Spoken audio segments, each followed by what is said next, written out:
would welcome me. I was lost, but He brought me in. Oh, His love for me. Oh, His love for me. Who the sun sets free. Oh, it's free indeed.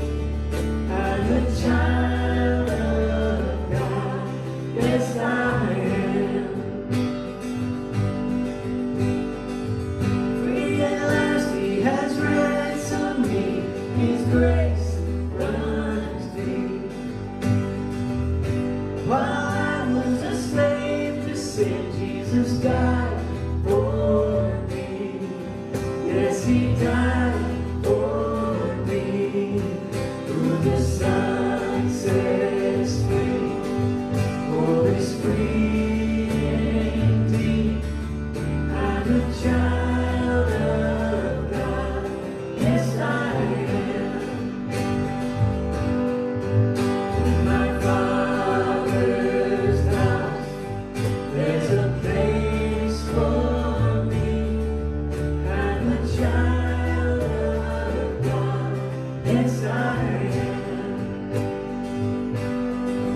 I've been chosen, not forsaken.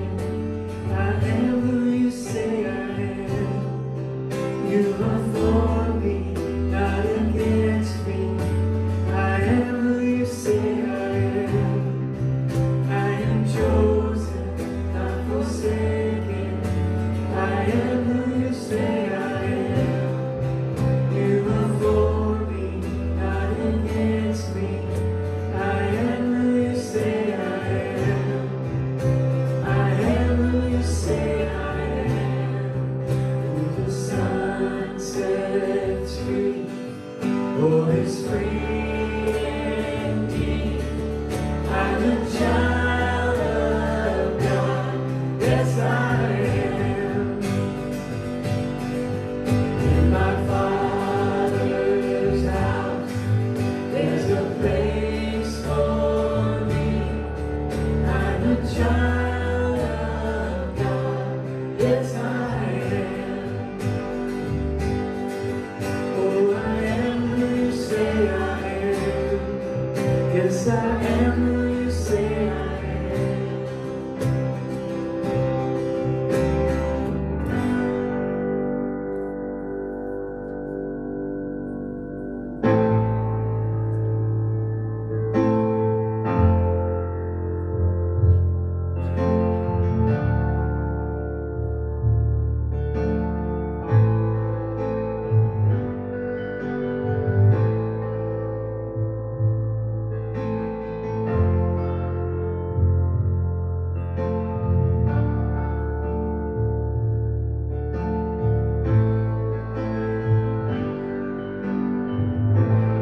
When I walk through deep waters, I know that You will be with me.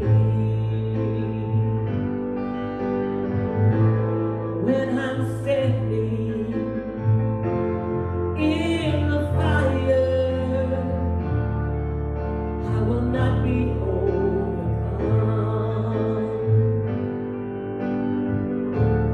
Through the valley of the shadow, I will not fear. I'm not alone. I'm not alone. You go before me. You never leave me. I'm not alone. I'm not alone. You go before me. You never leave me.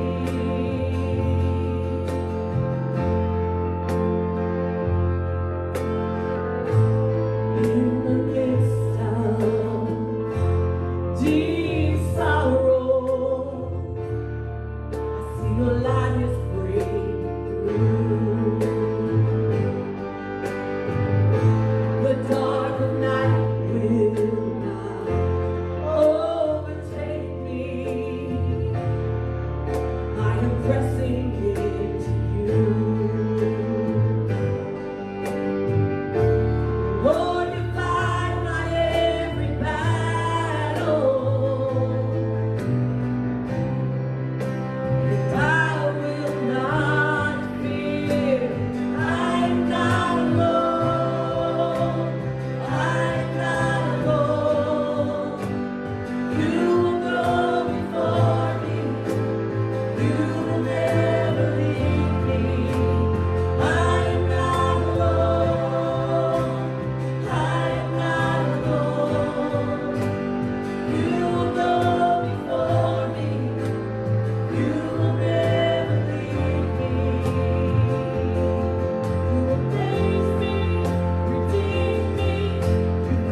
amaze me, redeem me, you call me and you roll.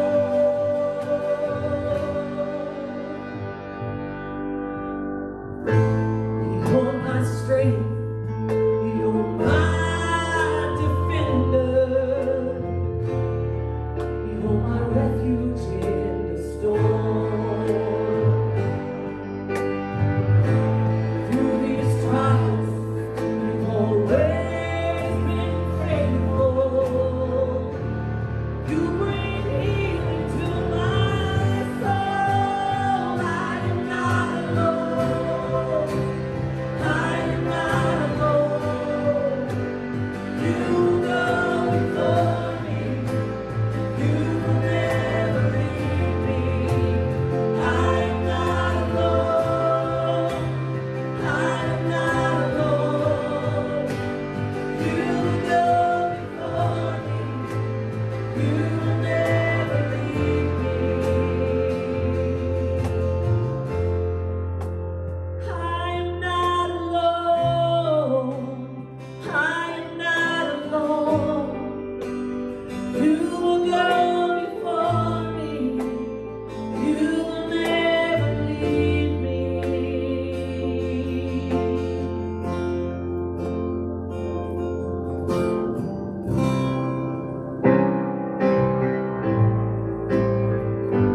This last song, I want to just offer everyone first a quick reminder that we have an open altar all the time, 24/7. It doesn't matter what's happening.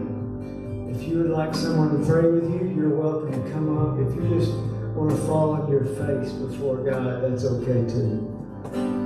It's up to you. Whatever you need to do to offer a sacrifice of praise, a sacrifice of worship, or like this prayer that we're about to sing, what you need to do to surrender.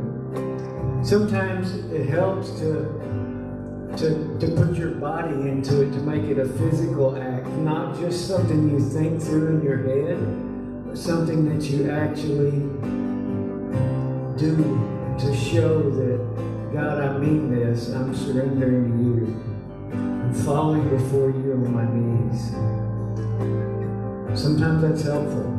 God, we ask that you would take our hearts, that you would be in complete control. Lord, show us something new about how to surrender. Lord, give us glimpses of what you see. Lord, if it's painful, we thank you for it. It's our desire to be more like Jesus. And Father, we ask that you would just help us to do that. In Jesus' name. Lord, my life is an empty cup. Here's my heart, would you fill me up? My face to the ground, forsaking my pride, leaving my will, my burden behind. All I want, all I need is just to be with you, just to be with you. Here I am at your feet, just to be with you, just to be with you. I have come to the end of me, and there's nothing I have to bring. You said I belong, you said I'm yours, nothing can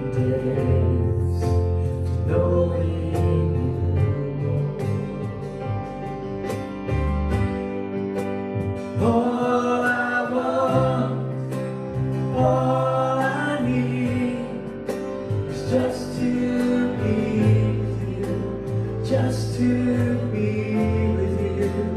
Here I am at your feet, just to be with you, just to be with you.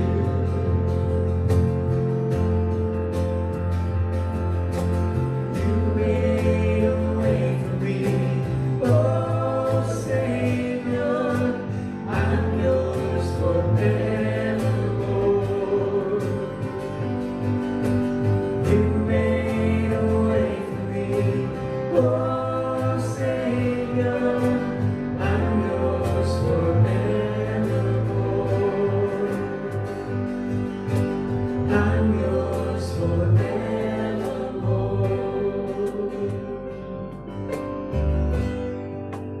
All I want, all I need is just to be with you, just to be with you. Here I am at your feet, just to be with you, just to be with you.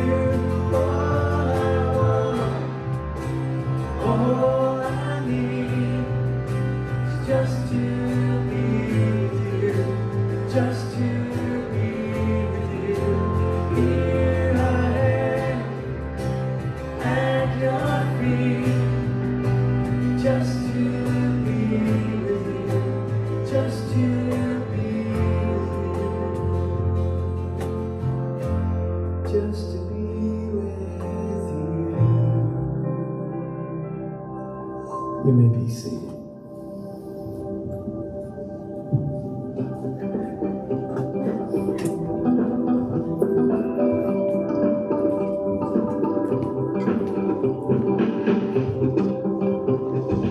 Que conozcan la verdad. La verdad que Jesucristo vino a morir por nosotros, que ya somos salvos y que no tenemos que hacer nada, solo servirle. Solo servirle, eso es lo que tenemos que hacer. Muchas gracias a Juan y a Kimberly y a ustedes en Estados Unidos que han estado detrás de esto. Y esto ha sido posible. Y gracias a esto. Nombres de el proyecto misionero es muy importante para nosotros.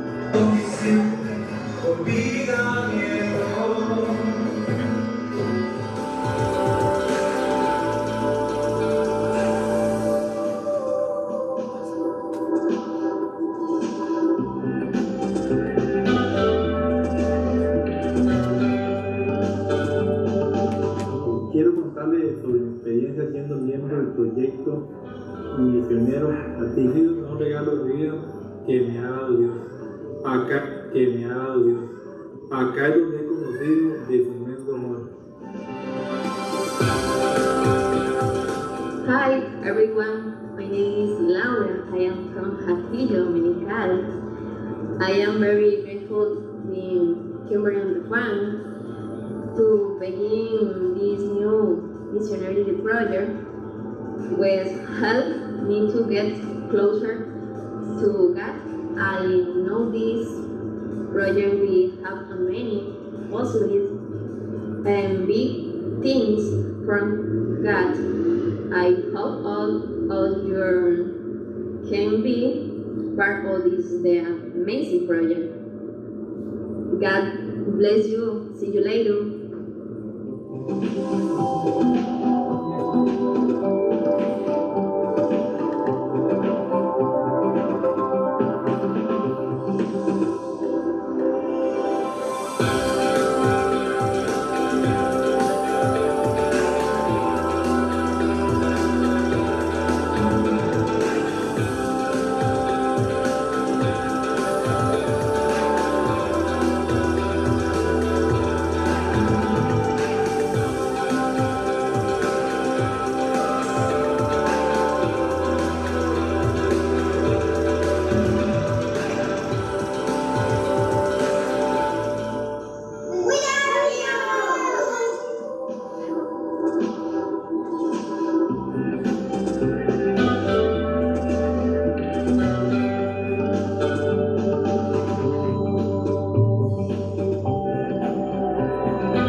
Quiero agradecerles a ustedes también por cada vez que vienen a Costa Rica, traen un mensaje muy especial y ayudan a las personas.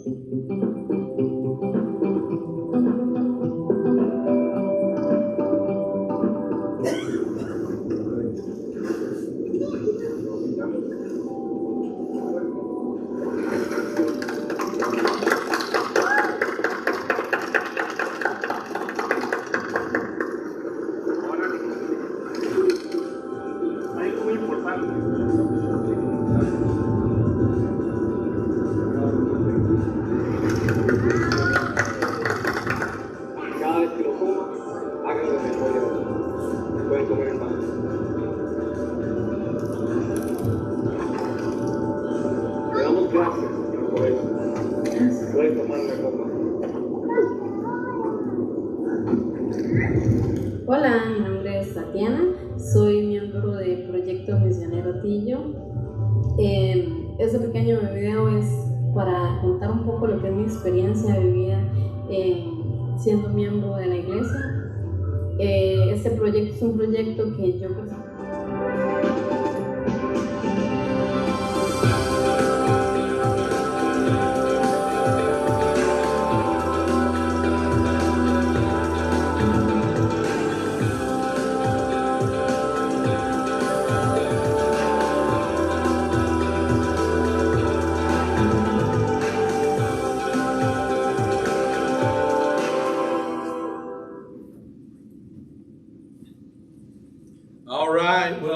as you can see, Juan, Kimberly, and G have been very busy over the last several months in Costa Rica.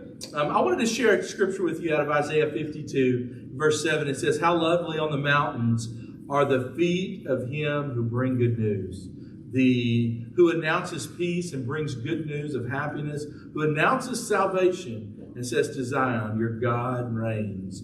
You know, when we think about Hatillo is right there at the foothill, I guess, of the mountains. We've made a few trips up into the mountains to see some of the indigenous people, and Kimberly and Juan have been doing a work right there. And they have been sharing the good news of who Jesus is with the people there in their community. And so let me introduce you, for those of you that may not know, who's sitting up here on the stage with me. This is Juan, the pastor of the church plant in the Hatillo Mission Project, and Hatillo, his wife Kimberly. And then G, or Autumn, as you may know her, but G, Guacamaya, is her mama calls her. We call her G for short. She went and spent 4 months down with Kimberly and Juan in Costa Rica. She went from May and came back the 1st of September.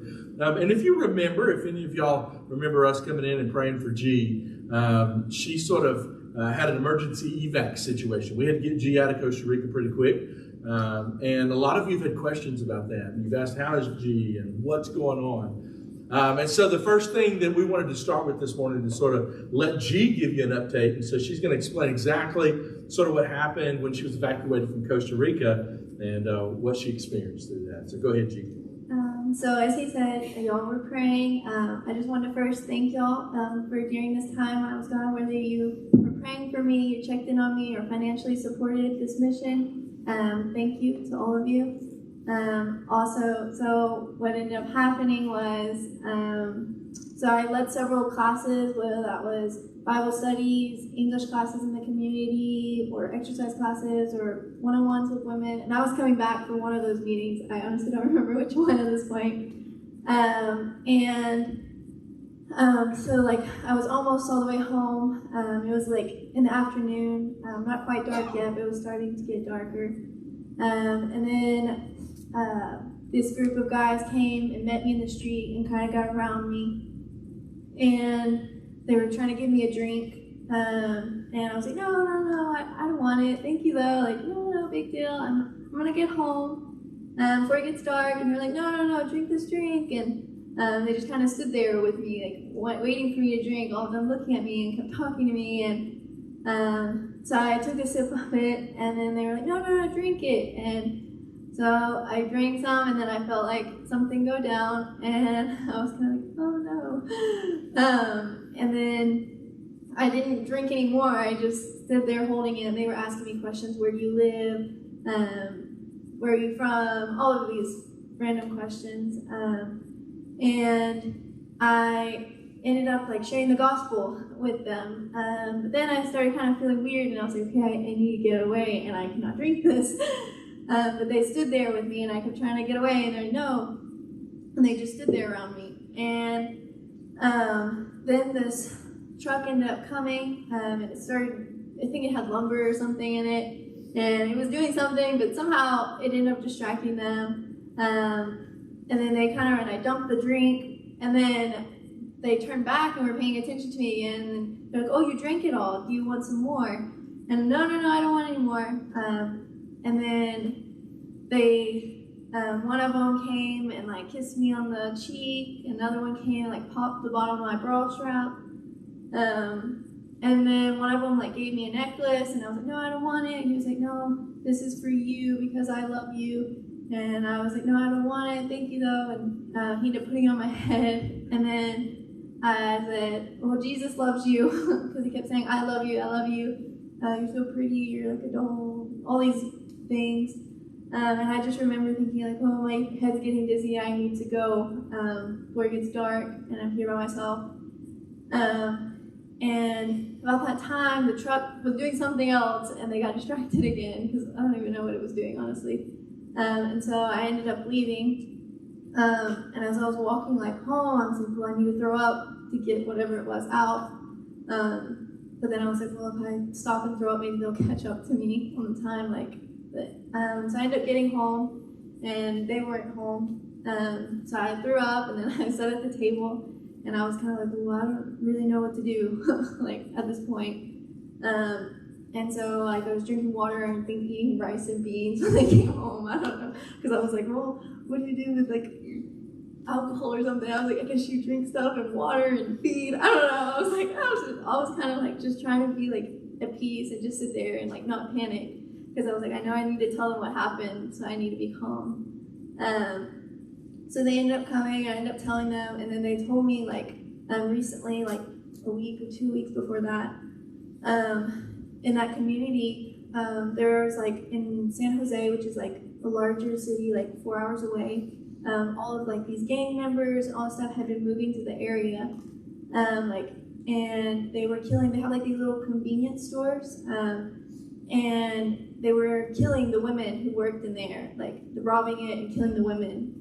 I didn't know that, like within like a 10-mile radius or something of where we lived, and they were like, yes, and they've been drugging people with some pill for cows or something, which actually like makes you want to sleep with someone, and they had some other kind that will make it where you pass out and then you can never have kids again.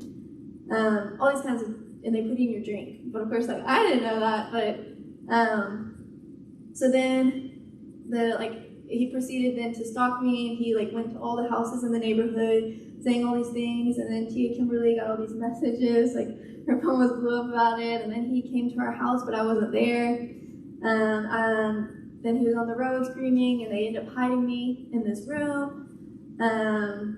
And he was just yelling things like, she's the love of my life, she's my sex, this and that. And he was like describing what I look like. I think he was calling me Kimberly, because somehow he figured out I lived with a lady named Kimberly, so they thought my name was Kimberly. And he was like, oh, it's this girl with a nose ring named Kimberly, and she talked about God. And so he was like, to love my life, and then ended up calling Craig, and we ended up calling my mom, and everyone talked, and we decided it was best that I came home, because everyone in the community was kind of panicking, and it just felt like everyone was in more danger having me there than sending me back. So that was the decision with that. So, and as you may remember, some of you just being a part of that, she ended up calling me, and really within about 24 hours, she was, we had our driver pick her up, take her to San Jose, where she got on an airplane and flew home. Unfortunately, she had to spend the night in San Jose because her flight got canceled, because I'm sure she was ready to get home. But she ended up getting home safely. Just an update on what ended up happening with the guy that sort of was head of that group is he ended up going back to San Jose. He didn't stay there very long. And in fact, as G mentioned, it caused a stir in the community. And the community actually got really upset because G had to leave because she was important to the community. They had sort of fallen in love with her, loved the classes she was doing, loved spending time with her. And these guys came in and, disrupted all that. And so they didn't stick around very long. They were pretty much gone within a couple of days too. So everything sort of got back to normal. But we are definitely glad to have G back with us. And glad that situation worked out. And we were saying earlier how God just sent this truck. You think about the role the truck played, and those little things we miss sometimes. But that truck just made such a distraction. It enabled her to pour out the drink. It enabled her to escape. It distracted them in such a way that she was able to get out of there. And we're very thankful that she got home safely. So very, very thankful for that. But G did an amazing work there and is working alongside Juan and Kimberly as they planted the church. If you remember, this sort of marks 1 year. It was November of last year that we took a team down and really planted the church. We went and we signed a lease on a building there. We call it La Casona. And since last November, they've held services in La Casona every Saturday night. And God has just done an amazing work, through His Spirit and through the efforts, too, of Juan and Kimberly and G. But Kimberly now is a pastor's wife. Don't know if she ever expected that. But Kimberly's now a pastor's wife. So, Kimberly, I want to ask you this. As a pastor's wife, what challenges have you faced in the church and in the community? Hi, everyone. Being the helper of a man, because I'm his help as a wife, you have to be in every area that he needs me to be. Like your husband needs you to be. And I mean, you do it because you love him, and that's what you were made for. And coming to be a pastor's wife is pretty much the same. To be in any area he needs you to be, and starting a project with no workers, it's such a challenge. So you have to be either planning the plays, being the teacher for the kids, being in women's ministry, singing, trying to sing, and being a full-time secretary. So it's a lot of work. You understand that, Mona? Everybody goes to you and, hey, what's happening next Sunday? Hey, you're a full-time secretary. So it's a challenge. It's been a challenge for me, but I've enjoyed all the way. I pray the Lord, God, whatever you want me to do, I'll do it. And I'm here. So I just have to tell you that it's a lot of work. It's been a lot of work, but I've enjoyed every part of it. Good. And when we were talking earlier, and Kimberly was we were going over this question and she was telling me those things, I said, the same thing happens to Mona. And Mona comes to me at least twice a week and says, hey, I know we got some stuff going on, but there's so-and-so's texting me and they're asking me, like, what time is this? Or what do they need to bring? I don't know. I'm not even a part of this. Why are they texting me? I said, I don't know. Just send them back a message. But so Mona fills the secretary duties as well sometimes. But yeah, I know that the challenge of being a pastor's wife can be heavy sometimes. And just the pressure of a new church, and not just a new church, not just a church plant, but right in the middle of COVID. I mean, Juan, when you think about, we've planted a church in the middle of COVID, what are some of the challenges that you faced? Like, specifically give us 3 things that you found were your biggest challenges and how you handled them. Okay. The first one is lack of credibility. Yes, thank you very much. That one, because you're starting with a new church, you're a new pastor, and there's a new church name, because it's not the common name you have in Costa Rica. It's like a new project. What it means is not a church, but it's a church. So the lack of credibility you have, that was the first one. Second one, with the COVID situation, we really we struggled with a situation that like a division, right, in the middle of the church. I mean, you have people that wants to follow the protocols, and people that they think that we don't have to follow those protocols. And you feel that some people is afraid of COVID, and some people don't even care about it. So you have like the church like in the half, right? And we need to handle that. And what we did is we say if you don't want to follow the protocols, you don't do it. If somebody wants to, they need to do it. If they want to do it, it's okay. But the biggest thing is just see how can the love get like, how can I say that? Issues with loving each other. So something important here is to see that my opinion is not me. I could think different than you. It's my opinion. But it doesn't mean that I don't have to love you if you think different. That's a huge issue at the church, because sometimes it's opinions about doctrines, opinions about something. And in that moment, the people was afraid of COVID. People had different opinions about protocols, and we need to face those things. And it's just through love, because otherwise the church could be break. And the last one is you need to like shape, right? Like shaping a church socially and spiritually. Because in our church we have people that they were not used to being a church like member. So they were not used to have like a protocol church or even good doctrine. Sometimes I was talking about the law or Moses, and they not even were clear about it. So it's starting from nothing in all those things like doctrine and socially. Like they need to feel that they are part of the church, and they need to be that they are something. They belong to somewhere. So that's the third thing that I think we face.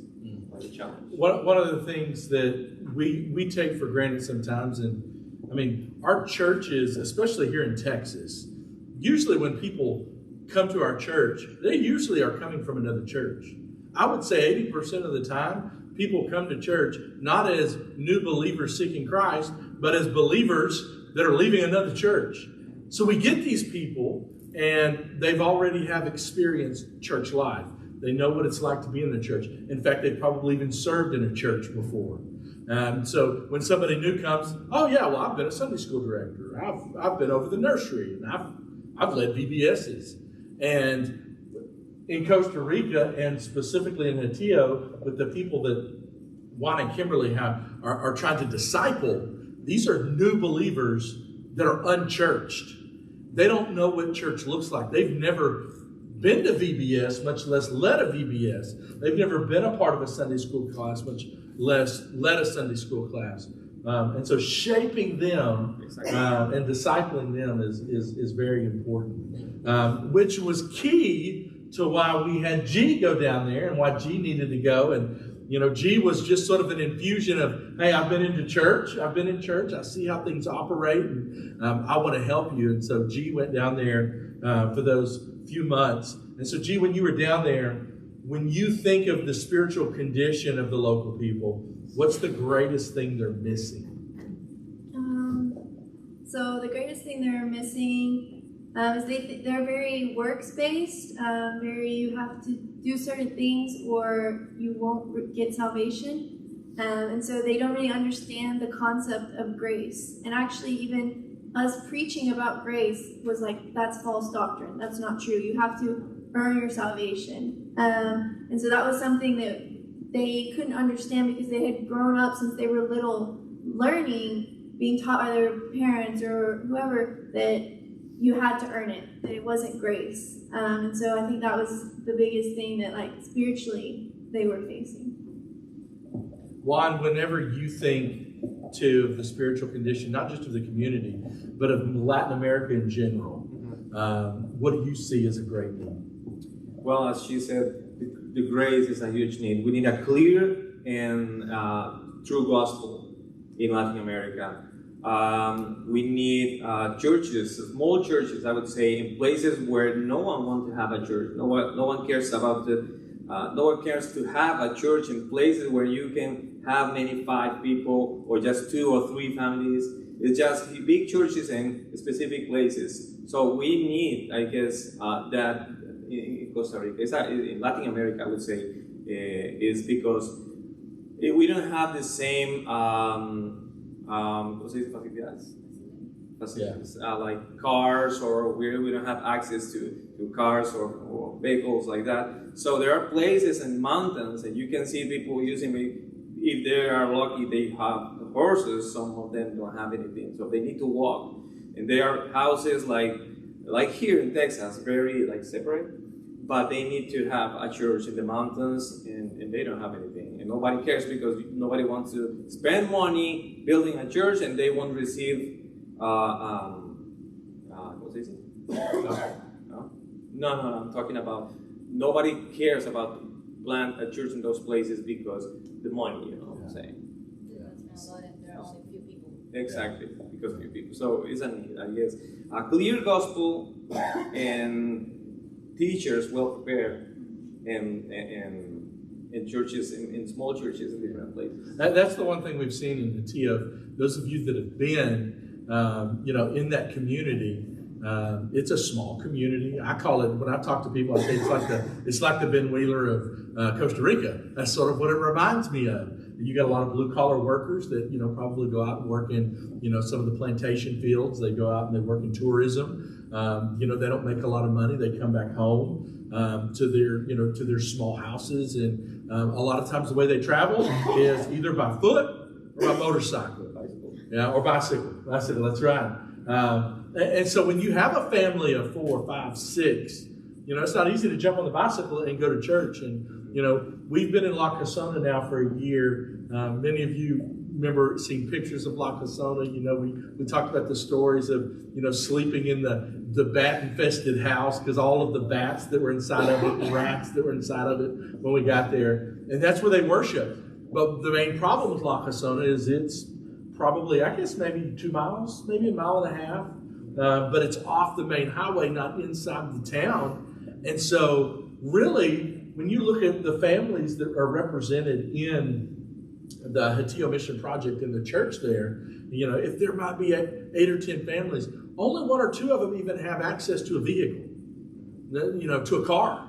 So whenever they're trying to get 8 or 10 families to La Casona, they have to start carpooling and figuring out ways to get them there because it's so far out of town. And that would probably be a common problem in a lot of your smaller towns, a lot of your smaller blue-collar towns that don't have good churches planted right in the middle of them. All right, so next back up is Kimberly.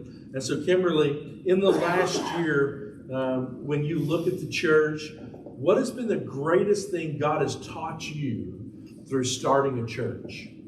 I'm going to read it because I want to read it. I tried to do it by myself before, but I was really into it when I wrote it. God has taught me to be obedient, to be patient, and to persevere in love. Loving has been the easiest thing for me. Even when I was in the world, I was like, oh, how easy is to love. And I remember that I heard Christians say, oh, how hard it is to love my brother and my sister. And I thought myself, and I know this was not like later on, I thought about how I used to think, and I'm like, well, you were the beginner. But when I was in the world and I heard people saying how hard it is to love, I was like, oh, you're such a beginner. It's so easy. But when you come to God's ways and you understand that God is love and you live Him and you have to love your brother and sister, even though no matter what you're going through. That's something that I have learned a lot throughout this year. Throughout this year, God has taught me to depend on Him more, to persevere in love during the hardest moments when dealing with situations at church is really hard. You know, as a pastor's wife, I'm not just there. Somebody said with a beautiful smile. You know, He comes to me sometimes, and sometimes people come to me like, okay, we have this situation. Okay, that person did this to me, and you have to know how to handle that. And sometimes you're like, and that's something that God taught me this year. How are you going to help somebody with that if you haven't struggled with it? You know, and so God taught me this year very, very well about that. And He taught me to be dependent, to be more dependent on Him. How do you struggle with those situations? Go to Him, pray, and pray. And go and dive in the Word, and He'll give the answers. So I was missing that part, depending more and more on Him. One of the things, and I was thinking about this earlier when you were speaking, and see, a common theme here is to really push through in love. And as you talk about, be perseverant in love is something that you said. But in 1 Peter talks a lot about love. And there's a phrase that we say and we hear a lot that comes out of 1 Peter that, you know, we say that love covers a multitude of sin. We usually try to use that in the context of Jesus' love, but that's really talking about the church. That love covers a multitude. When you are offended by someone, when somebody does something offensive to you, love covers a multitude. You're going to easily be able to forgive because of love. And when you're dealing with a church with a lot of new believers that are still trying to work through things and really learning to be Christians, love covers a multitude of sins. You have to learn to love them where they're at. I want to say something. Sure, go ahead. Sometimes we think that love, we are used to be nice and polite with the people. Sometimes we think that's love. That's not love. It's just being polite, being educated. But love is more than that. In moments when you need to handle situations with people or tolerate things that you need to tolerate. If you need to tolerate things because you don't like to do that, and that's love. That love. In the first thing that Paul says in 1 Corinthians 13 is love suffer. It's not characteristic. Yes, characteristic of love is to suffer. We don't like to suffer. So if you don't never feel like you're suffering, we're in love. But the question is, are we loving each other? That's good. That is good. All right, next up is G. So I have a question for you, G. What did you learn? So we a lot of us in there. There's several people in here that have been to Costa Rica with me, and most of the time when we go, it's just like for a week or two. We just spend 10 or 12 days there at the most usually. You got to go and you got to spend 4 months in Costa Rica. So when you were there, what did you learn about the people and the culture that we might miss in our week trip? You know, go ahead. So there's a lot of different things. I think we would miss, like, they don't have air conditioning. I always say on the beaches or places with air conditioning, they don't have hot showers.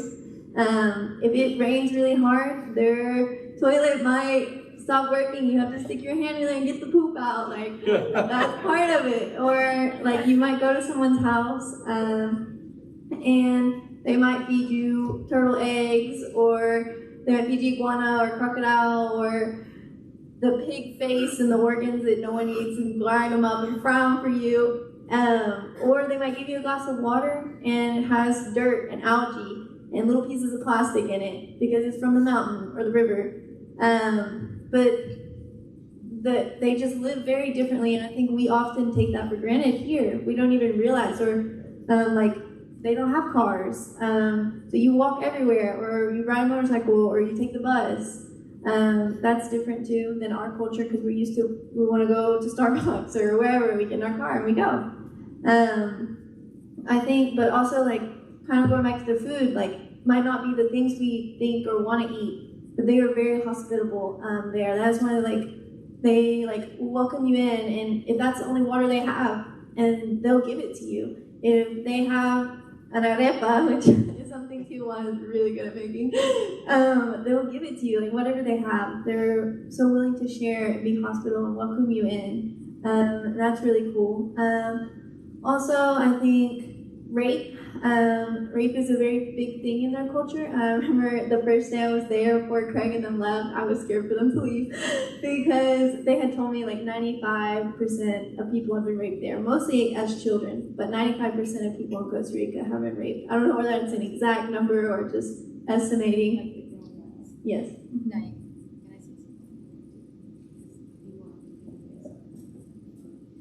So I was women my age, if you have like a group of women and you start having like opening, like breaking the ice for them to talk, you'll realize that they have been through sexual abuse or rapings. And so I can, because of the experience, I just want to make sure this, because we are hosting a couple that have been there, so I want to make sure about the numbers. 9 out of 10 women my age, if you are in a group and you start breaking the ice, talking about the topic, opening yourself and sharing your situations, they will be like, I have gone through that. So 9 out of 10. And even like we could see that like the day after I came back, like when I got back, there was this girl and she got on Facebook in the community in Hatillo, and she posted this video of her talking because this man had just like got out and groped her.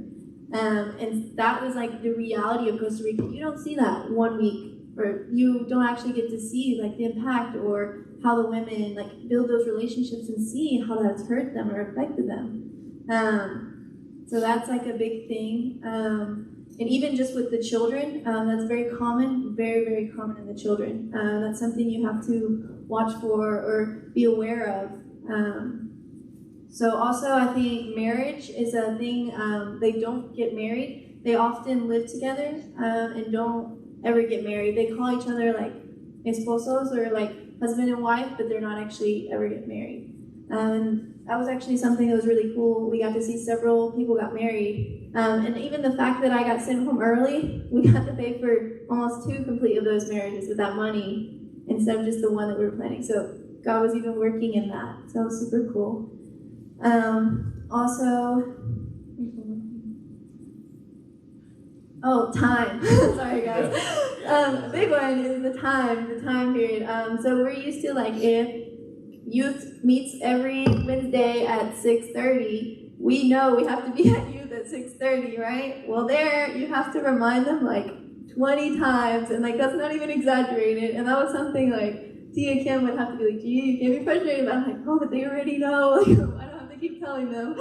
But that is true, like their culture is, they're gonna forget, they're gonna show up an hour late, or 2 hours late, and then they're gonna wanna talk about other stuff.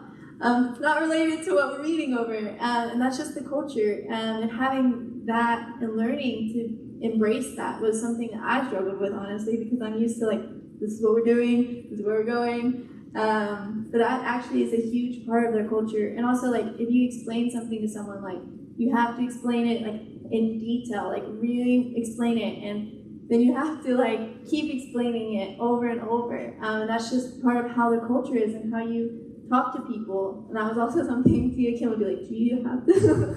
And I'd be like, okay. But yeah, I would say that those are definitely like big culture differences. That's good.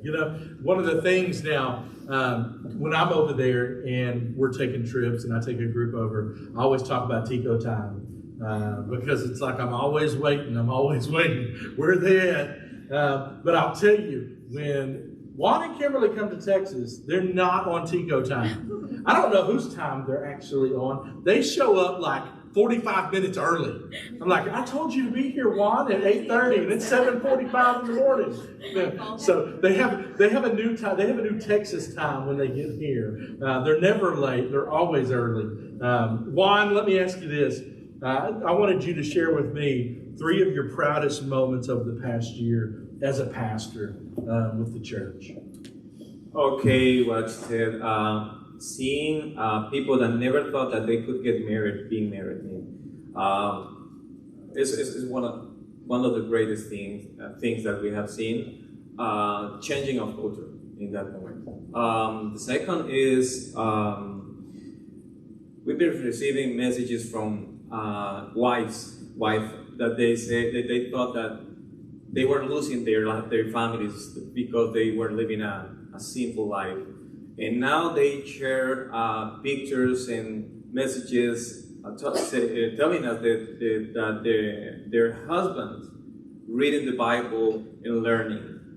A couple of weeks ago or a month ago, somebody told me, a woman. She said, I just realized that I've been asking you many questions about the Word of God, about the Bible at the beginning, but I'm not doing it anymore.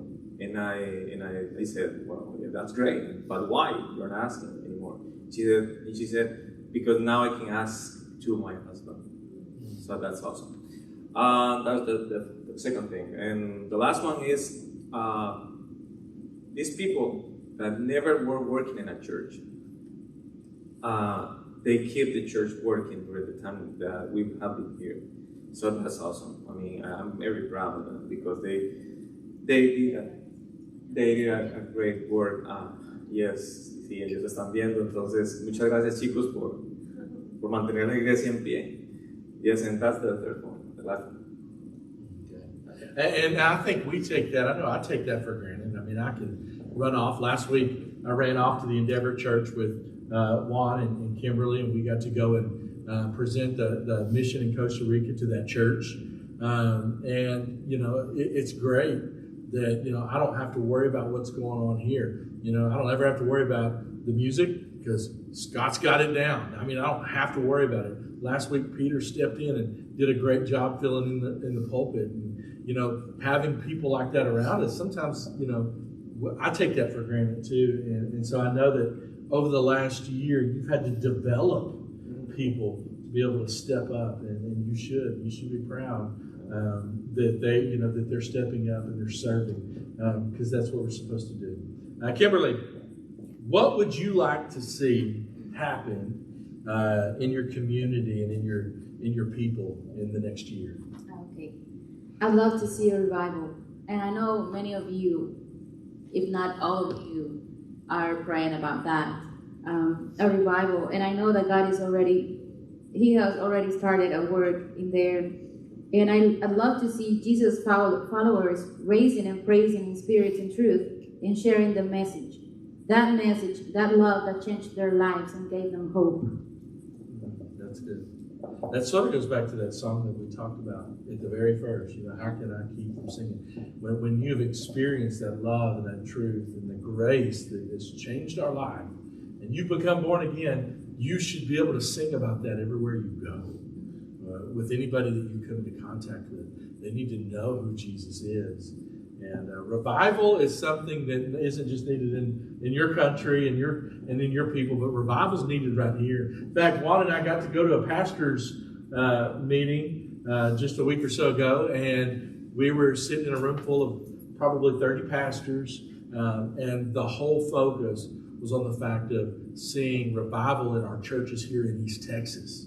We need revival.